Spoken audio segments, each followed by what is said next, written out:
कि हमारे मुख्यमंत्री शिवराज सिंह चौहान जी की लगातार जो दृष्टि रहती है वो जनहितैषी है।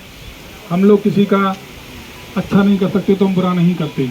आज भैया प्रीतम सिंह लोधी जी अपना पूरा समय 10 वर्ष हो गए, एक बहुमूल्य समय होता है कि पता नहीं आज कहाँ से कहाँ होते, लेकिन लगातार एक क्षेत्र में संघर्ष कर रहे हैं। एक अत्याचार अनाचार के खिलाफ में लगातार संघर्ष करते हुए हम सबके बीच पर पुनः आए हैं। कई चुनाव हार गए बहुत सारे, लेकिन फिर भी निराश हताश नहीं होते। मैं उनसे कभी कभी बात करता हूं, भाई साहब बताएं, आपने तो बहुत कुछ यहाँ पर अपना समर्पित कर दिया, लेकिन जनता पता नहीं क्यों आपसे नाराज़ रहती है। तो उनका ये कहना रहता है कि भैया जनता कहीं कहीं नाराज़ नहीं है, केवल इस क्षेत्र में वर्ग ले आने का और ज़बरदस्ती का जोर का दिल से कोई नहीं चाहता। दबाव का वोट वहाँ मिल रहा है और धीरे धीरे वो क्रम से कम हो रहा है। 2013 का चुनाव देख लो आप, 2018 को देख लो, और अब 2023 है। अब जनता कहीं किसी के दबाव में नहीं है। अब तो केवल फेसबुक पे उल्टा सीधा ये लिख करके इतने लोधी आए, इतने चले गए, इतना ऐसा हुआ, भाजपा छोड़ी। कोई कहीं भाजपा न किसी ने छोड़ी है, और भाजपा से तो जुड़ान हो रहा है लगातार। हमारे खनियाना क्षेत्र में एक बहुत बड़े दिग्गज कांग्रेस के थे विधायक प्रतिनिधि, उनका भतीजा और भाई स्वयं भाजपा में आए। हमने उनका स्वागत वंदन अभिनंदन किया।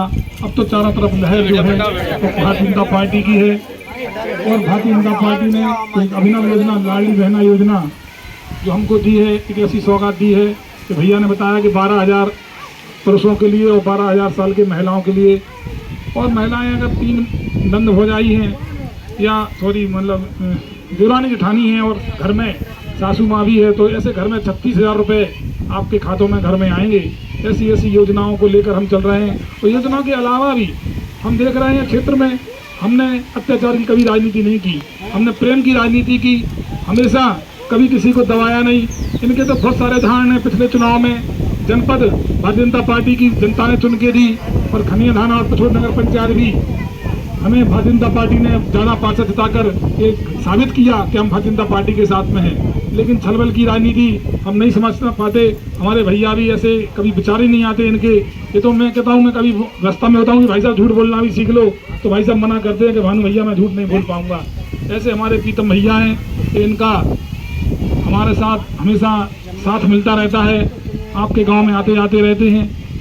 और फिर एक बात दोहरा के मैं अपनी वाणी को विराम दूंगा कि हम अगर किसी का अच्छा नहीं कर पाए तो हमने किसी का बुरा नहीं किया, ये आप सब लोग जानते हैं। और महोबा पोलिंग यहाँ से जीतते मैंने बैठ के 10 मिनट पहले बात की है, और हम चाहते हैं कि इस बार हम भारतीय जनता पार्टी यहाँ से और अच्छे वोटों से जीते। जो भाई नाराज हैं उनको आप मना लें, क्योंकि मनाने प्रीतम भैया नहीं आ सकते, क्योंकि इनके लिए इतना समय नहीं रहता है। तो आप ही हो इस गाँव के, हमारी धुरी हो, प्राण हो, आप ही जाके समझो कहाँ कैसी नाराज़गी चल रही है। और भैया माफ़ी हम प्रीतम भैया की तरफ से, वैसे तो ऐसा कुछ किया ही नहीं है, लेकिन हम तो माफ़ी के लिए भाई साहब सदैव तत्पर रहते हैं कि भैया माफ़ करें, हमें हम पे गलती हुई क्षमा करें, लेकिन इस बार ऐसी गलती ना दोहरा दें, क्योंकि फिर प्रदेश में भारतीय जनता पार्टी की सरकार बनने जा रही है। फिर प्रदेश में भारतीय जनता पार्टी की सरकार बनेगी, और यहाँ से विधायक यदि हम फिर नहीं बना पाए तो वही एक तरह से अराजकता सी फैली रहती है, कोई विकास नहीं होता। कभी आपने देखा यहाँ का विधायक जाके विधानसभा में लड़ रहा हो, कह रहा हो कि मेरे क्षेत्र के लिए दो, ये मेरे क्षेत्र के लिए विशेष रोड दो?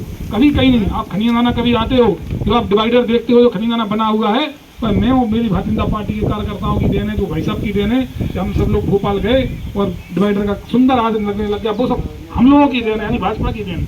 उनके मन में विचार भी नहीं आते, केवल पैसे को रखाने के लिए विधायकी होती है मित्रों यहाँ पर। इसलिए मेरा तो सबसे आग्रह है कि इस बार घनघोर, जैसे वर्षा होती है घनघोर, जैसे घनघोर वोट महोबा से मिले और हम घनघोर जीत करें, दर्ज करें, ऐसी भावना के साथ में आदरणीय भाई साहब से